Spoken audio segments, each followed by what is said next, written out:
it's Mamaw Gail, and today I'm going to remake my mom's old-fashioned country cornbread.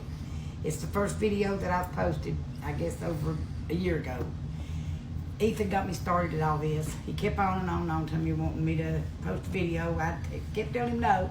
And finally one day I was making cornbread and I said, okay, Ethan, go ahead. I said, but you better not put it on Facebook.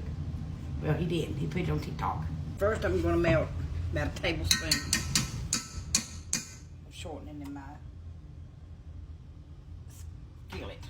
Got to fix that cornbread to be old-fashioned in a skillet. My mommy did. She wouldn't bake her bread in nothing else but an iron skillet. I'm going to start off with my cornmeal.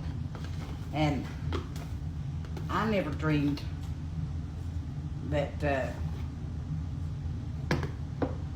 it would end up the way it's ended up.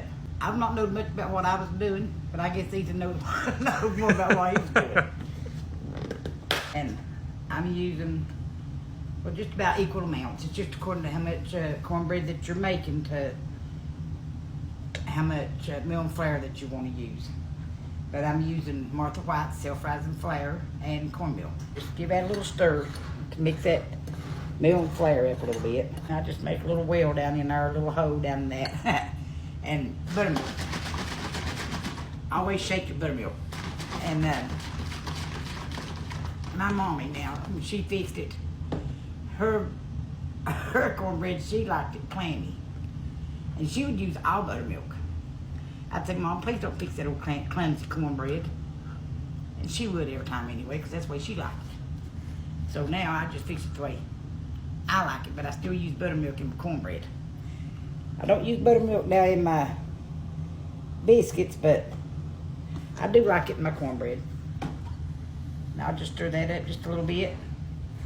And then I probably use about half and half buttermilk and water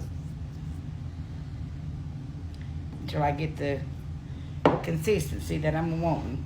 Okay, see how thick that is? Well, you don't want it that thick. Just keep adding water until you get it to the right consistency that you want, because you can just add a little bit at a time, because that way you can always add it, but you can't take it out. If you get it too thin, then that means you got to add a little bit more water and a little bit more flour and all that. Mommy used to say the more you stir, the better your cornbread's going to be. Now, I don't know if that's right or not, but that's what she always said anyway. And I do a whole lot of stuff like my mommy always done it. And but right there's the consistency that you're wanting your cornbread to be. Now, just pour it all in there. And I preheated my oven now to 425. That's what I bake my bread on. Now, he doesn't want to help me put it in the oven.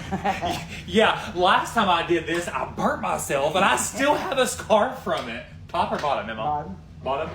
See, I was on the wrong one. There you go, right in the middle. Yeah. Yeah, see, he done well that time. Look at my scar. He burned himself last time he helped me with the bread putting in the oven. Now I set my timer for 20 minutes. That's how long I bake my cornbread. Okay, my timers went off, so it's been 20 minutes, so I'm gonna flip it on broil so it'll brown on top. When your bread cracks open like that on top, you know it's pretty well done. Okay, my bread's got brown enough on top, I think. I would do this for her, but this takes some skill. Just watch. And don't forget your butter knife or case knife, or what you want to call it. Stick it right under there. Keep it from sweating. Now that's how I make my cornbread. And now was this video a little bit better than the first one? If you go back and watch it or whatever, because I'm kind of nervous in the first video because I didn't know exactly what I know what I was doing, but I was nervous, and because I hadn't been used to being videoed. So I might have done a little bit better than this, and I don't know if I have or not, to be honest about it. And don't forget that we're having a community watch party at Dorton Elementary, and Ethan will put everything on the screen so everybody will see it. He's good at that stuff. Y'all hungry?